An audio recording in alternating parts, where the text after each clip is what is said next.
Our presenter tonight is indeed somebody that I hope you all know and love. Sabrina Mallay is our current District 84 contest chair. She's been doing a lot of work. She prepares things for our TLI, and she's also been really busy helping with some of the disaster relief in South Florida these days. But tonight she is ours, all ours. So please help me welcome distinguished Toastmaster Sabrina Mallay. Thank you, Vicki. Thank you for that kind and warm welcome.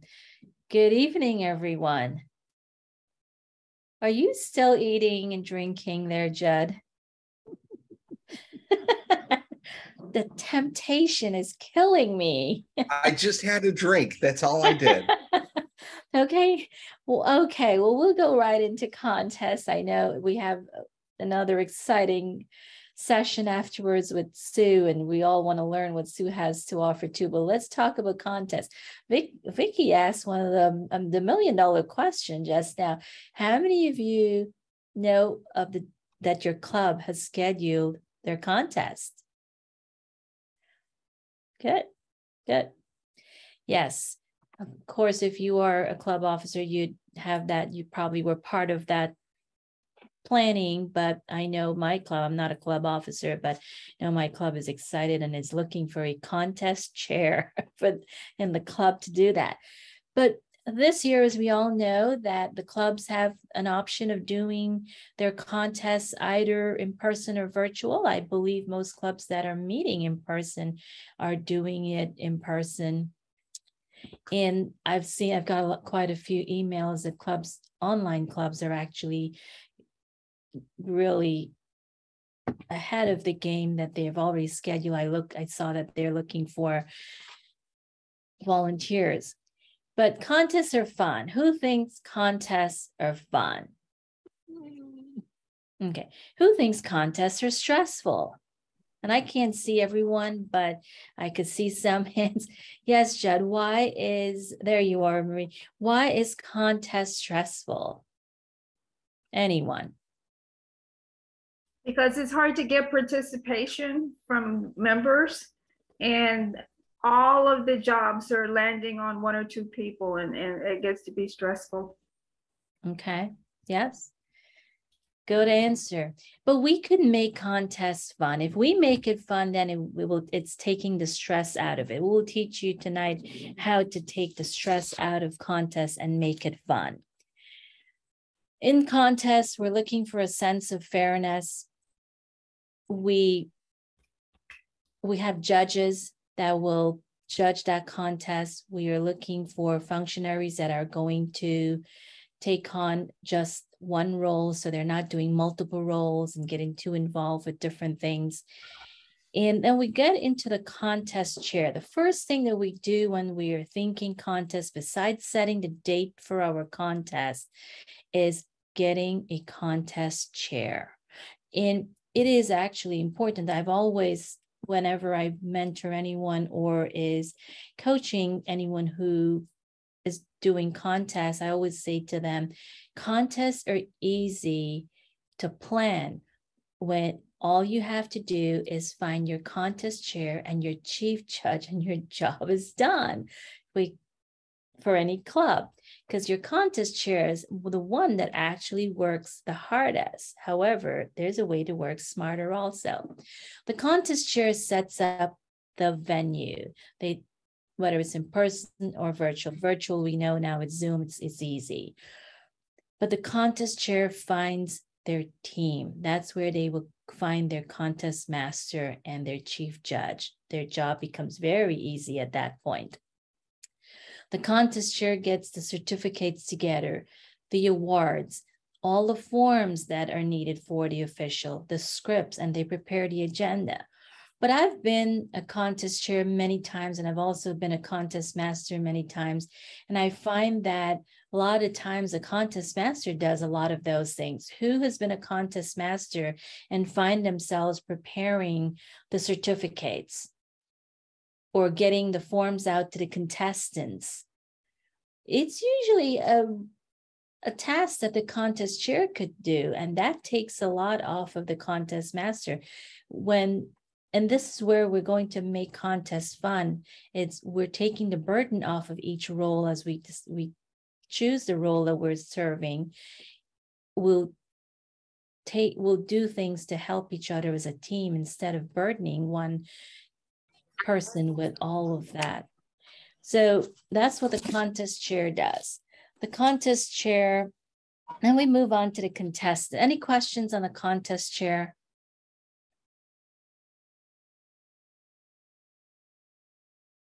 The key thing to remember with a contest chair, when you pick your contest master and your chief judge, half of your job is done. Sabrina, Gwen has her hand raised. Gwen? I can't see everyone. I'm not sure why. I'll try to keep you advised of Okay, thank you. Gwen? Do you have a question, Gwen? Oh, I think she lowered her hand. No, okay. Yes, so again, the main thing to remember for the contest chair, get your contest master, get your chief judge, and your job becomes very easy. We'll move on to the contestants. If some of you were in the last session that we had where Mark talked about contestants and why we should actually participate as contestants, I've heard and attended many clubs and talked to many Toastmasters who get very stressed about contests and saying, well, I need to find a chief judge and I have to find a contest master and I have to find this role and that role.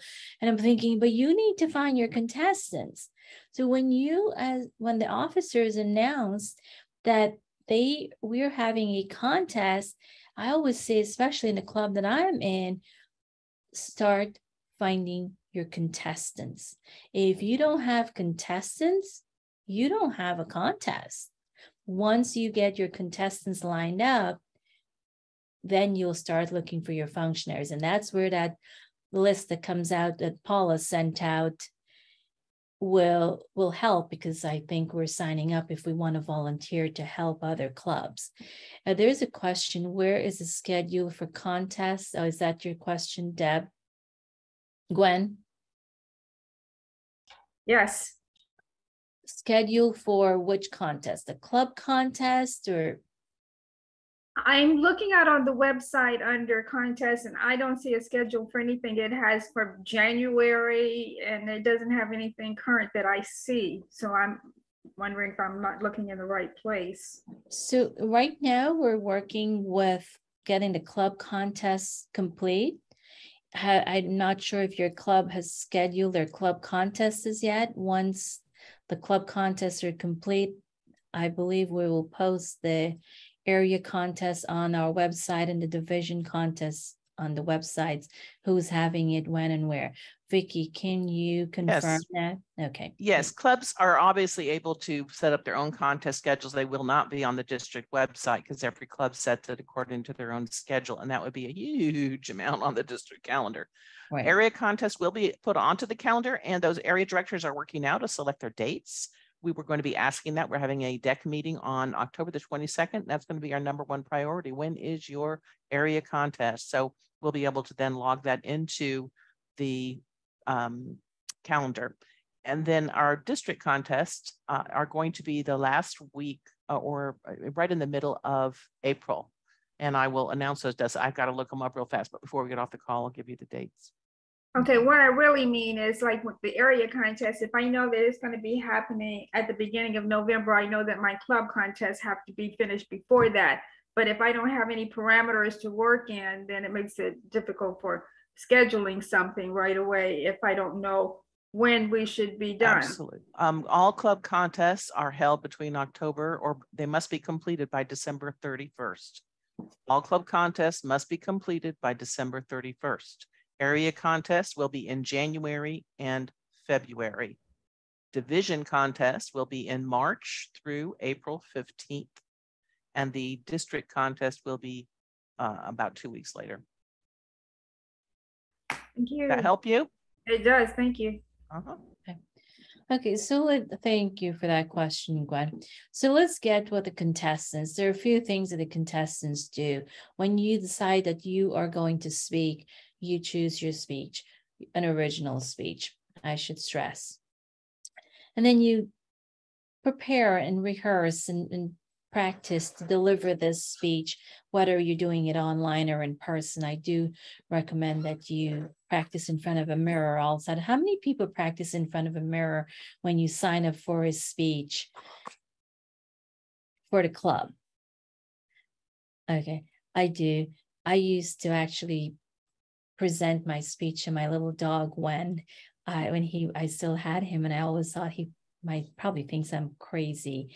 Find an audience, always prepare, rehearse, be very well prepared for your contest. And it says pay attention to timing. It is very important to pay attention to timing because you get that those timers sit right. I don't know how all the clubs do it, but I know on contests we put the timer right in the front and the center so everyone could actually see the timing lights. If during your regular club meetings you have the timing lights at the back, just for contests, make a cognizant note to put it in the front so contestants are aware. When you're competing in a contest and you're presenting at your club, you're giving your regular speech, it's two different stress, at least for me and the way I think. And sometimes people might not pay attention to the lights. If it's right in front of them, it helps. And who knows, it might actually make them nervous too. Judd, you use your computer and your phone to practice. Yes. Anything that helps you to practice, I recommend. Rather than a mirror, wonder why you record yourself. Yes. Record yourself, Tina. I do that too. And I listen to myself when I'm in the car or I have spare time, and I that helps you to remember that speech. Thank you all for that. And then we get to any questions and contestants? How many people here are signing up to be a contestant this year? Looks like about one. Okay. Maybe there'll be some others just haven't indicated. Okay, good. That's the first thing that our club wants to do is to get contestants. I applaud contestants. I really do. Then we move on to our chief judge. The chief judge, what does a chief judge do? The chief judge appoints their judges and their ballot counters. And sometimes the chief judge helps out and gets the timers also. I know clubs do that. They have a pre-contest judges briefing, they oversee the ballots, and they deliver the names of the winners to the contest master. The chief judge is not anonymous, guys. I've attended a virtual contest last year, and they told me that they wouldn't tell you who the chief judge was. And I sent a message to the contest chair, and they said, well, I'm not sure I could tell you who the chief judge is. And I'm like, what do you mean you can't tell me who the chief judge is? And it's anonymous. I'm like, no, your judges are anonymous, not your chief judge. So the chief judge is not anonymous, just the judges are anonymous. In the virtual world, it's not easy to know who the judges are. I know when we are sitting in a room doing a live contest in a physical room, it's so easy. We give them this big folder and this envelope and tell them,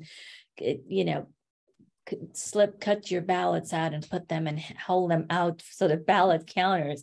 And it's not anonymous anymore because everyone sees these bright green and blue folders. And when I first became a Toastmaster and started to attend contests, I'm thinking, why the folders? And I learned, so I served as a contest master for a division 1 year. And Lynn Ramsey, if you all know who Lynn Ramsey is, he was the contest chair, but he was also at Windermere Toastmasters, and I've attended many of their meetings and helped out in many of their contests. And what Lynn did when he was at that club, he printed the ballots and passed it out to every single person who's in the audience. Everyone had it and encouraged everyone to judge the contestants, which is great. It helps them. It teaches them what the judges are looking for, but it's also a distraction for those judges. So if you're doing your contests in person and you're able to do that, print the ballot to the back of your agenda, it would help it would help to distract people on who the judges are. And then you deliver the names to the winners. Just note, and I know it's in this, somewhere in this slide, I'll talk about it, and I want to talk about it tonight, right now. When you're delivering the names to the winners, that notification of winners, it's in reverse order, guys. And I was also contest master one time. The names were written down and I read it out as they were, and it was actually in reversed order, but in the wrong reversed order. And thankfully the ballot counters picked it up, and before we actually adjourned, we had to go ahead and like, okay. And so as a chief judge, please, when you're writing that and handing it to the contest master, make sure that third place is written first, second, and first. That is how it's announced. Any questions on the chief judge? Yes, I have a question. This is Tina Smith. Hi, Tina. Yeah, I need clarification. You said the judge's ballot was passed out to everyone at the contest. Why? I was a little confused as what you were saying as to why, to distract or something you were saying. I didn't understand what you were saying. So when you're doing a contest in person, when you are sitting in a room, and how many times have you gone to a contest and you see certain members walk in with a folder, and in that folder are the ballots and the sheet that they score the contestants. What I have learned from a Toastmaster is they pass out or they print the ballot and the agenda and encourage everyone to score the contestants, because that distracts them from actually knowing who the judges are. Don't know how much it distracts them, but when you are actually judging or on your own, even though it's not getting counted, I think it helps. You don't have to do it. It worked well for Windermere Toastmasters. I think we've tried it a few times. It's just a suggestion. Thank you. I found it really helps, if I can just interject, because what happens is everybody's practicing. Nobody really knows who the real judges are except the ballot counters and the chief judge. They all turn them all in at one time. They're all collected. And then the ballot counter and the chief judge sort out the real ones from everybody else's and count. So that's how that works. And sometimes you don't even have to collect it, because sometimes it's so discreet that some ballot counters sit right next to judges and they collect it very discreetly. But I've gone to contests and I'm like, oh, I know who the judges are just from passing that envelope around. I don't know. I think we kind of got rid of those envelopes. Any other questions? Did you have a question, Judd? Yeah. Why does it matter that the judges are anonymous anyways? Why does it matter that? Well, that's a good question. And the judges remain anonymous because you don't need the contestants to know who the judges are. Favoritism. Right. I mean, if they're known, because they aren't going to be known most likely till the day of the event. I mean, it's not like there's going to be some undue influence, I guess, or if they're afraid there's going to be a fight out in the parking lot. I mean, it seems like that I just want to understand really, why do we do anonymous judging? So does that just make it more fair? Is there that fairness thing that I'm not understanding fully? I think Vicky wants to interject, but you'd be surprised. There have been questions, there have been contestants that went up to judges and contested the judges afterwards. Yes, Vicky, what do you want to add? It just keeps it impersonal, because what happens is as soon as the judges are known, people then start weighing, what do they know about those judges? what judges are maybe more familiar with other people than they should be. If I didn't win, was it because I think those judges liked, you know, they've showed disfavor to me in some way? That's all of those things that we know are not, you know, logical, and we don't think people should act fairly in adult, but some people get really upset. The other reason, though, is it relieves the judges from undue pressure. When somebody comes up, you know, then, hey, so what did you think? I mean, how did you score me on that? It's sometimes really tough to not answer, but those ballot forms, it's really meant for the contest. It is not meant to be an evaluation. You can go to your friends all you want and say, oh, I saw you at the contest and I thought you did, but you should never reveal, the judges should never reveal the actual scoring or ranking or contents of a judge's ballot, nor should the timers or the counters or anybody else that might see them. So it just helps protect all of those parties from that unnecessary garbage that might happen.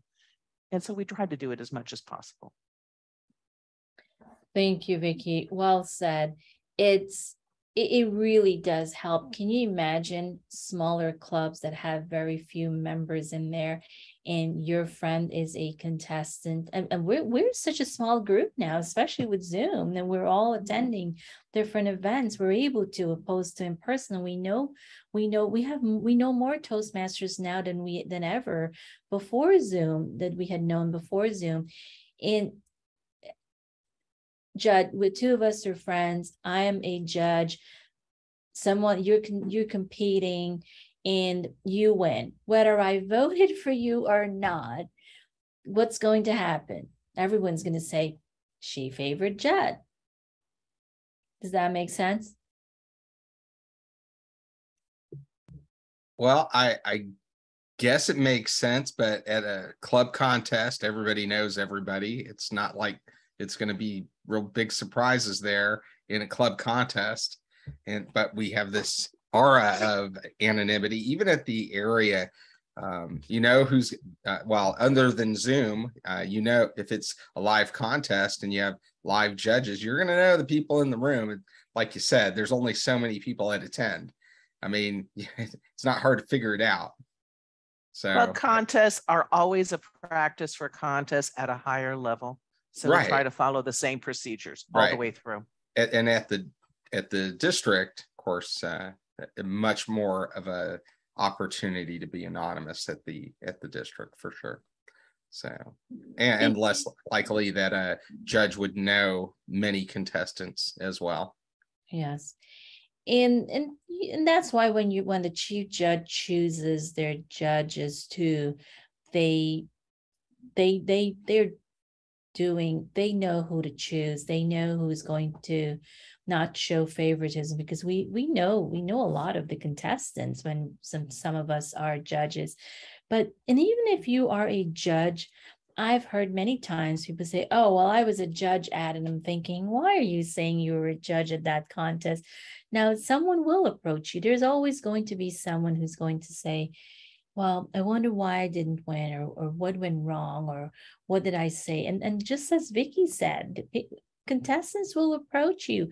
I have had all kinds of questions come to me from clubs when I've attended contests. I'm thinking, they go to the timer, contestants go to the timer and ask questions. They want to know what other people's times were.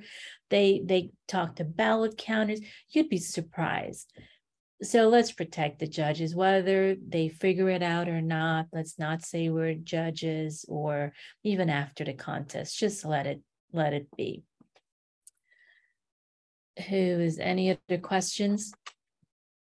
And I think Amanda made a really good point that it's mandated by Toastmasters International rules of club contests, and that's what we try to adhere to. And that and that is a rule. But I know Judd wanted to know why we're doing it. But yes, it is a rule.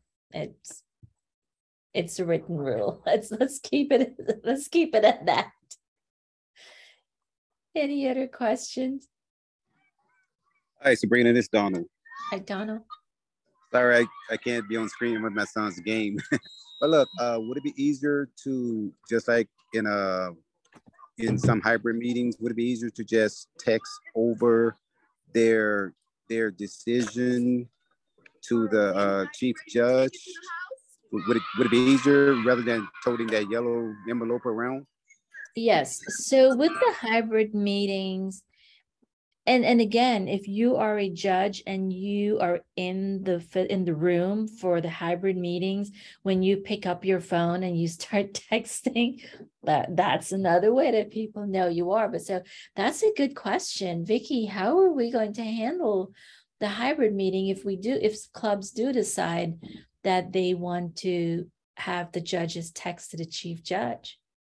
I think it's the same situation that you have to be as discreet as possible. And you can work with the text. You can do however you like to do, whatever the judge and the contest chair, actually, whatever the chief judge and contest chair work out.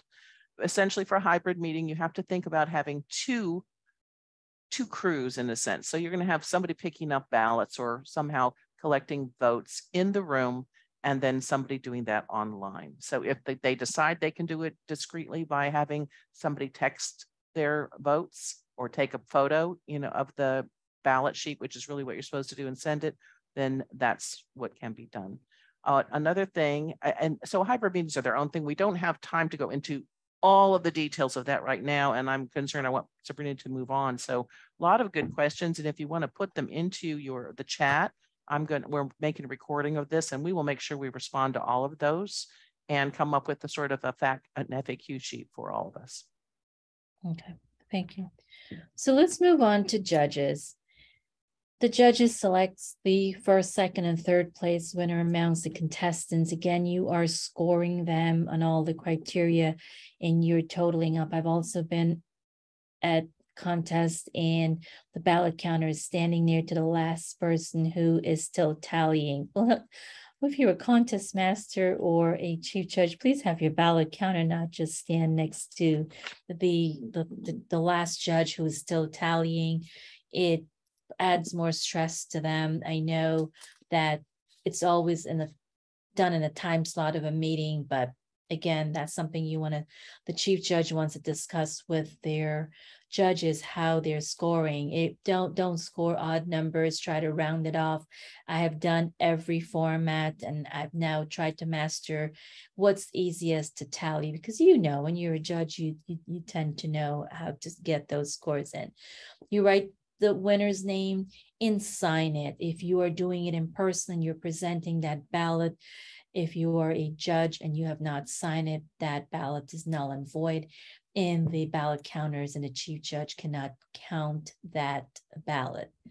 Tina. You said score them in round numbers or something, you said? I have actually seen people score odd numbers, try to sit there and tally. If you can, I'm not saying you have to, I'm just saying that's something that I have seen, I've done it in every format. I've scored them in 5s and 10s, and I've done it in 37.5. I've done every format. When you're a judge, just what works for you.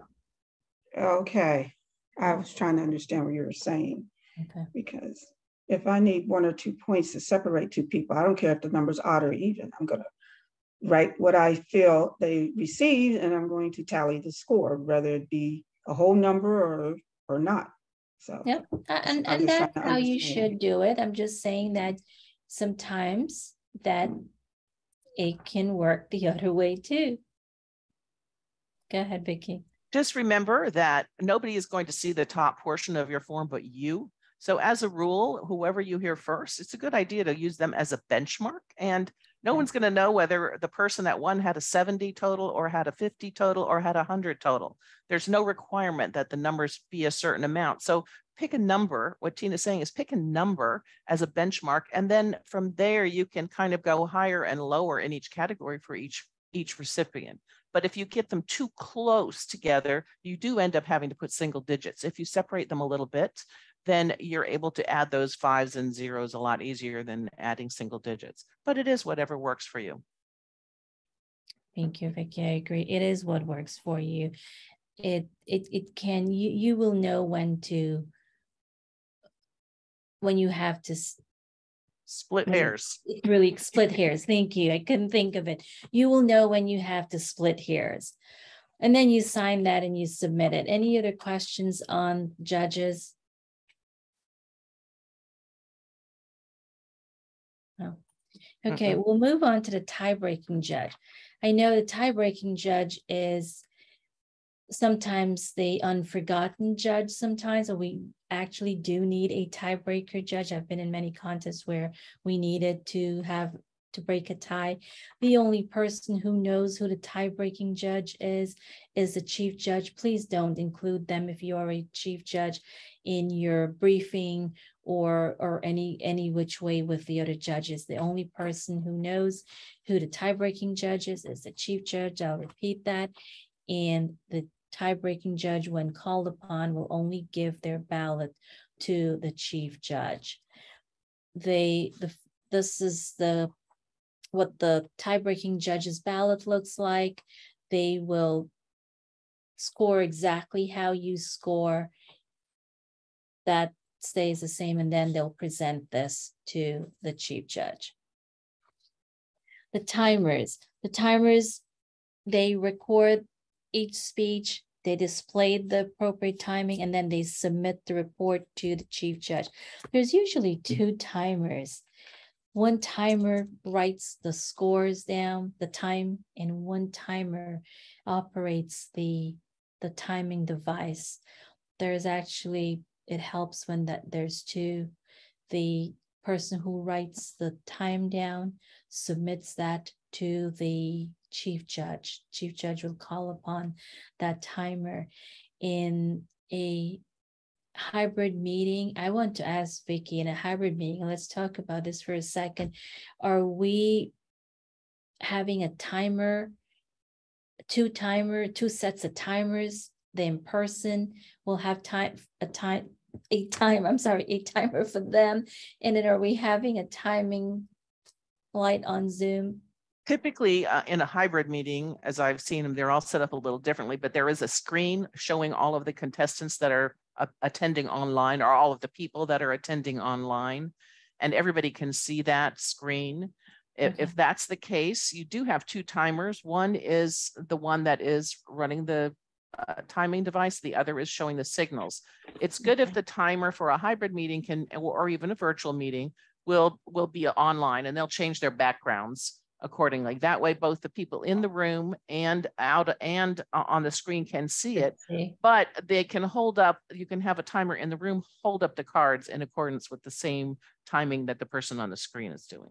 So you do, when you're doing a hybrid meeting, you're going to have double roles. There's just no way around that, because the people in the room are going to see one thing and the people on screen are going to see something else. So it takes a little bit more connectivity. We're going to have a special training on hybrid meetings specifically, since they're required since the DEC voted to have them at the area level. We're going to be having that for our area directors and anybody else that wants to attend a little bit later in, I believe it's in November. So we'll talk more specifically about hybrid meetings then. Most clubs are either all online, most clubs are online or in person. And if they're hybrid, they're kind of used to the various things they have to consider for hybrid. If you have specific issues, certainly, ask the questions and we'll be glad to help you work through any issues. Thank you for that. And the ballot counters, they give the judges, they work with the judges, they meet when you're in person, you go to a separate room, you count the ballots. When you are online, you meet in a breakout room and you count the ballots with that. And then we have the most important role in the Zoom world, the Zoom master. Golly, I don't know if I'm ever going to be a Zoom master, but I know we have Sue, the master of all Zoom masters, in this room. Who is Sue? And gosh, I think we need to clone her, right? But the Zoom master minimizes interruption, sets up breakout rooms, and spotlights the speaker. But the Zoom master does a lot more. They pin the timer. When people are chatting, you're able to mute you.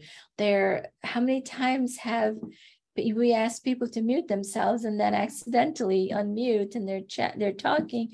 And then what the Zoom master does is go ahead and mute them again. But the Zoom master it's really important function that we have learned in the Zoom world in any contest or even our meeting. Any questions on the Zoom master? And know that we have a session immediately following this one on being a contest Zoom master. So right, that'll help a lot. Yeah. In the Zoom master, the main thing about the Zoom master is that they keep things flowing. That's pretty much sums up what the Zoom master does. And then we move on to the speech contest procedures. We have the contest briefings. The contest master briefs the contestants and the timers. The judges brief the chief judge briefs the judges and the ballot counters. And usually there is a script on what that briefing is about. We move on to the briefing for the contestant. When the contest master is briefing the contestants, it's very important to, if there is a name that you're not able to pronounce, have the contestant tell you how to pronounce that name. It is really important to pronounce members' names correctly, especially in a contest. None of us want to hear our names mispronounced, especially in a contest. They review the rules, the timing protocols, what the speaking area is. And if you're in a hybrid, your screen is a speaking area. In the pre-COVID world, we always say you speak from this wall to that wall. You don't come in the middle. You don't walk down the aisles. And we test any equipment that we have, the timing lights. We get the timers to test their timing lights. We draw speaking positions and review the procedures for the timers. Verify the speech title. Thank you, Tina. Yes. There are also times when the titles were not even given to the contest master, and they're actually standing at the lectern and there's no title. But yes, make sure you get the titles of their speech. And then we have the judges briefing. The judges briefing is we have here judges eligibility. Before the contest briefing, the contest master or the contest chair will get the contestants' eligibility and their profile also. They do sign that and send that to the contest master, the contest chair. The judges briefing, they're collecting the eligibility form, making sure that they review what the guides of the ballots are, how they're going to collect the ballots, how they're going to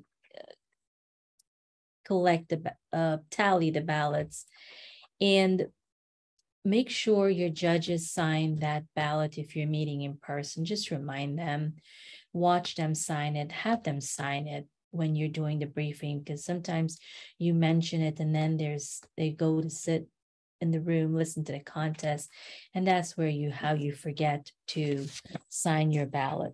Any question on that?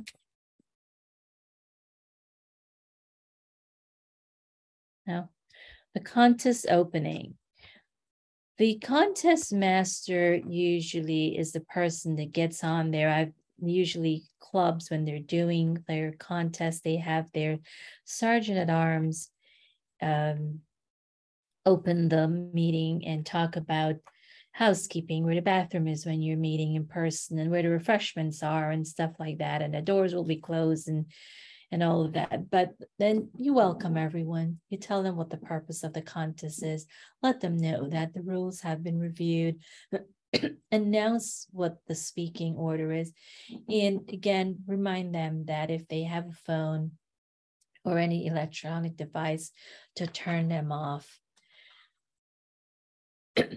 The contest introduction, usually there is a script. The script is clean, it's crisp, it's clear. I've said it before, contest is not a time to ad lib or to add or delete, just follow the script. It's really easy when you follow the script. When we get to the contestant introductions, you announce the contestant's name, their title, the title, and the name.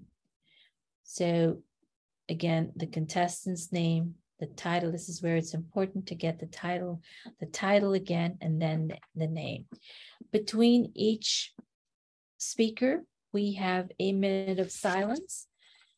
It's, Vicky, tell me if you know why we have that minute of silence. I know it's in the rule book, guys, but it's to, first of all, give the first speaker the same courtesy as the other speakers who have a moment to kind of get in place and prepare. Also, especially if you're doing online meetings and those kind of things, it gives you a chance them to get ready to check their camera position and prepare to do their mic test and those kinds of things. So really, it's a courtesy to both the judges and the contestant to just get them ready for the contest. Okay. And if you have props also, I think that minute of silence helps you where you bring your table up and whatever it is that you are going to present. Mm-hmm. And Tina has her hand up. Tina. I just want to make a comment about muting your devices to also remind the people watching the contest to watch their distractions in their background, such as pets or children or family members walking back and forth in their Zoom camera, because that can be distracting to the speaker. So it may be something we could consider now that we're in the Zoom world to announce as well. Mm-hmm. Excellent point. Thank you for that. I didn't think of it, but I have seen it. And I always think how distracting. Yes, we probably need to let our officials know that they can announce that. It is very distracting. Thank you, Tina. We have after the speeches, the judges collect the ballots. They count the ballots. The chief judge if we need a tiebreaker, the chief judge will contact the tiebreaker judge, get their ballot in, count it towards, and to break the tie. The chief judge gives that notification to the contest master once that the ballot is tabulated.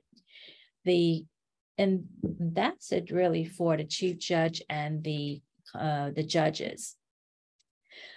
During the time that the chief judge and the ballot counters are actually tallying their vote, and sometimes it could take a lot of time, it could take a little time. That is where the contest master uses time. And I think we usually have at least 5 minutes or so. And they interview the contestants. Does it get to happen every single time? I know some clubs meet for an hour and they need to get 3 contests done, and it's really difficult to do that. For any contest that you have a lot of time, it is a nice courtesy to interview the contestants, just talk about something that they have put on their profile, give them their certificate of participation. And it's also a time where you could actually use to thank your functionaries, because a lot of times the contest is almost over and you're like, oh, okay, and you're rushing to do that. So it's using your time effectively when you're the contest master and how you want to do that. The contestants, then we do any questions on that, on how the contest master manages that time or what they do with the time while the chief judge is counting, or does anyone have any other things that they do that has worked well besides interviewing and giving out the certificates? We've made announcements. We've also sometimes just taken a short recess, depending on what it is. I had a contest yesterday in which we actually, at the end of the contest, because it was online, we asked everybody to turn off all their cameras so that our judges could discreetly do whatever they're going to do with their ballots and no one would know who it was. And we just took a little short recess in silence while we waited for the chief judge to say, got all the ballots, and then we moved on. So all of those things are possible, and you probably have some others. Table topics. Yeah. And it's also a good time to, as Vicky said, you make announcements. If you have anyone from the trio attending, it's a good time to get them to say something to the group. I've seen that that's really good opportunity to get them to make their announcements. And they're thought, and it flew right up in my head as I was going to say what we could do for I know what I wanted to say. If you have the time to attend contests now, I know a lot of us are so busy, attend just to get pointers on how other clubs are doing it, because I like that idea that Vicky just mentioned that club did a lot, because it helps. Attending other contests gives you so many different ideas of how you can make your contest success. So we got to the contestants and we get the Judd, do you have a question? No, okay. The contest master has now gotten the notification of the results. If there's a disqualification, the chief judge will check that box off on the notification that he or she's giving the contest master. Please don't say or write who was disqualified. We don't say who was disqualified. We just say that there was a disqualification. And then we get to the results, which I talked about earlier, is that when you're announcing the results, you announce in reverse order. So you're announcing the third place winner, the second place winner, and then the first place winner. The announcement of the winners is final, and that is actually in the script. When the chief judge reads their little spiel, they will say that the announcement of the winners is final. Any questions so far? Or any questions? We're at the end.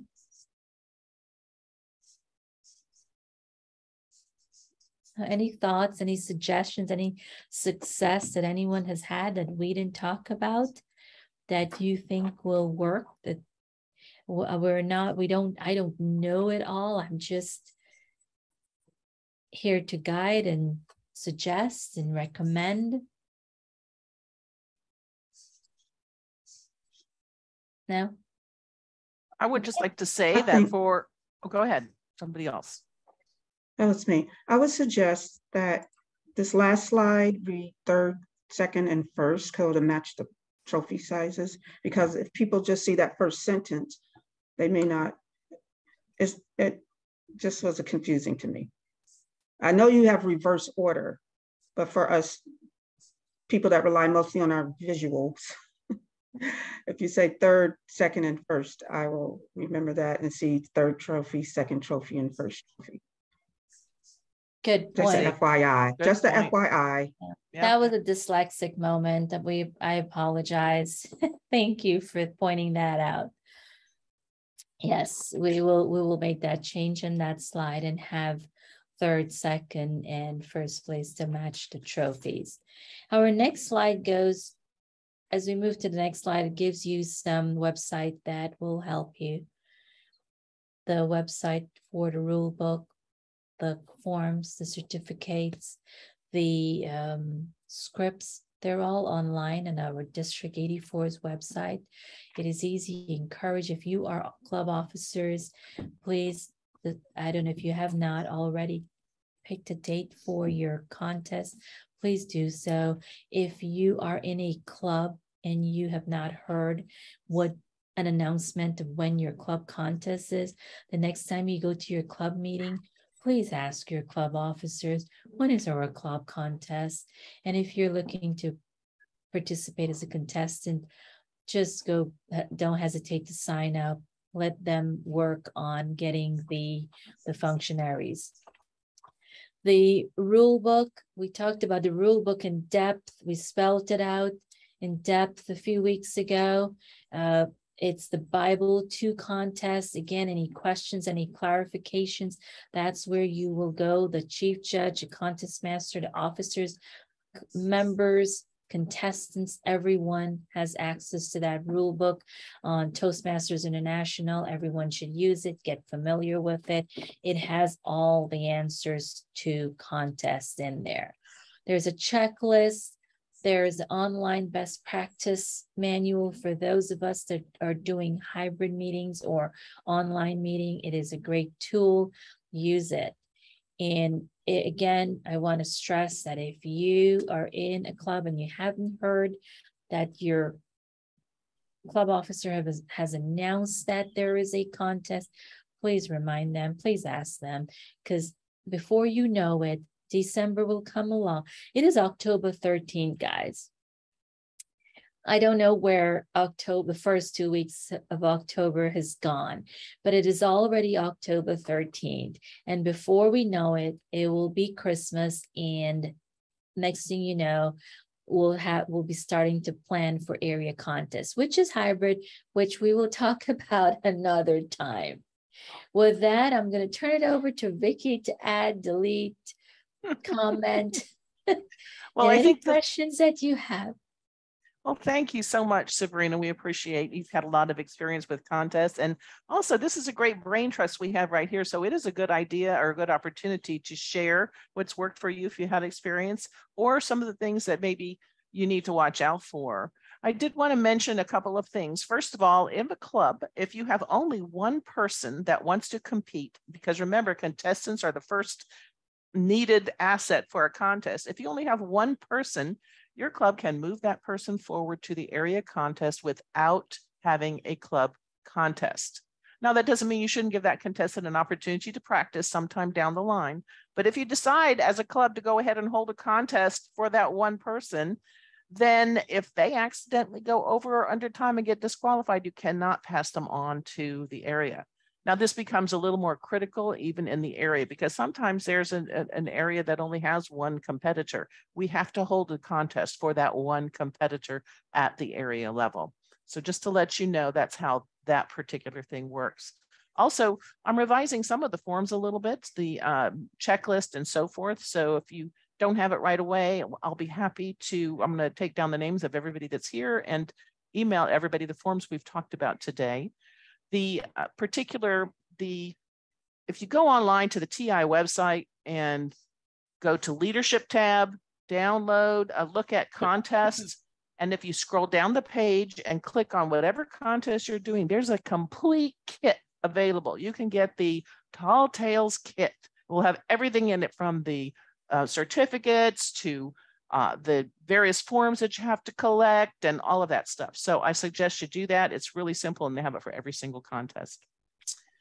That's pretty much most of the things I can think of that I was coming to my mind as we were going through. How about anybody else? Does anybody else have any suggestions or thoughts? I want to congratulate Amanda before we go. She's getting married in less than, I don't know, she has a few weeks. Congratulations. Hey, congratulations. And I see Deb's hand up. And Deb answered that questions. Yes, the deck did vote to have the area contest to be hybrid. And that is why we will have a session on hybrid meetings. Because I got to tell you, it could get a little sticky if we don't know what we're doing for hybrid meetings, especially they go very smoothly if you just think through every step.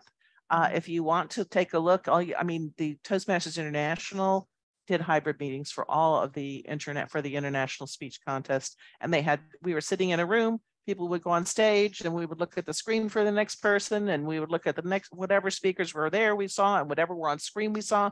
The judges were wherever, we don't even know. They were some online and some in person. So really the thing that has to be cleaned up or really fine-tuned is the way you communicate with your team. So that would be the chief judge communicating with ballot counters and timers, getting those results out. But it's definitely very doable, and it's fun. And I just want to also say that it is not the trio that decided they had to be hybrid. People keep saying, why did you do that? It wasn't us. It was your division directors and area directors. After several conversations, they voted all of the way that they did. So clubs do what they want. Areas, they voted to be hybrid, so we could have the in-person and or online, and then this division and districts will be online only. Okay, well, my Vicki? question, because that it didn't specify, it just said contest. It didn't specify area. That's why I raised the question. So the club can do whatever they want. The club can have any kind of contest they want. That's why The I asked the area question. Deb has had her hand raised. Before Deb, I wanted to point this out. At this point, your area directors would have already communicated all of that to the club officers. Okay, I see a lot of heads shaking. Vicki, take note. Area directors are not communicating this to the clubs. Well, we will have a long chat with our area directors in the next 2 weeks. So thank you for that. And I'll send out a clarification email to all clubs so that everybody understands what's happening. And we make sure, you know, all we can do is send out information and hopefully people read it. Right, because I believe all of this was decided sometime in August. It was. Yeah, and everything, and for the area director who's on here from being area director before, anything that happens at a deck meeting that please pass it on to the club. They need to know you're representing your clubs and division directors too, because these clubs officers, they don't know. They're waiting for guidance from all of us. Guidance. And when you hear all of you attend these meetings, these deck meetings, I got to tell you, there's a lot of information is given at the deck meeting. Sort through what goes to the club. Well, how is my club going to benefit from it? So I just wanted to point that out. I'm not picking on anyone. I'm just saying, if you're an area director and you're not doing that, please start. Go ahead, Deb. Sorry, I stole your thunder. That's okay. The question I have is, you had just mentioned that, yes, I know even if the area only has one contestant competing, we still have to have a contest to move on to the division. Does that mean, and I know because I'm mentoring a few people, does that necessarily mean because there's only one, the area still has to get a venue and do a hybrid? Or can just for that one contestant in each contest, can they do online only? I am going to have to postpone the answer to that question, Deb. Many areas are working together so that they have sequentially one after the other, so they can combine venues and so forth. To me, a fast and easy way around is to confirm with the essential participants in the contest, the officials and the contestants and so forth, if they are going to be participating online or if they want to come in person. If someone says they want to be there in person, it kind of does, you know, it compels you to follow those rules. But I would have to ask for clarification for that. And these are all learning experiences too, for how we vote next year.